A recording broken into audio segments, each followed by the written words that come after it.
Morning, it's June 20th, and today we're in Acts chapter 13.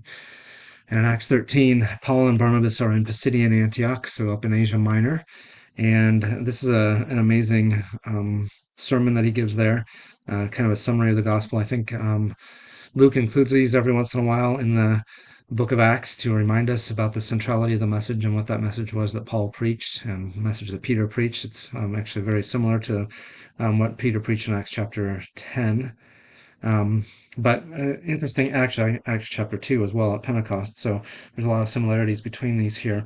But something I really like about this particular presentation of the gospel by Paul is that he focuses on the resurrection. He talks about the historical reality of that resurrection, about all of the witnesses that saw Jesus after the resurrection.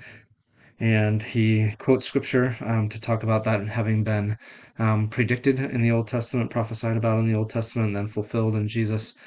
But then at the end, he gives an application of that to the people that are there to hear him. And yeah, it's kind of interesting. He goes into a synagogue as a guest preacher, and he moves them from what they know from the Old Testament to what they should know about Jesus from the New Testament and from these things that have happened here.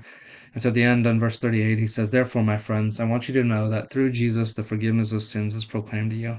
Through him, everyone who believes is set free from sin, and justification you are not able to obtain under the law of Moses. Take care that what the prophets have said does not happen to you.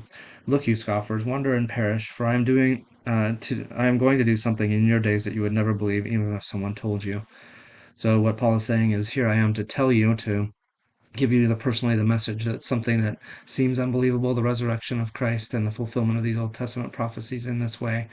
But he's here to say that I'm a witness of these things, and I'm giving you an opportunity to hear it and to apply it to your lives. And so that's what he does with those at Pisidian Antioch. And again, I think this was Paul's normal pattern, but we're given a larger glimpse into it here by Luke's account of it in Acts chapter 13. So that's it for today.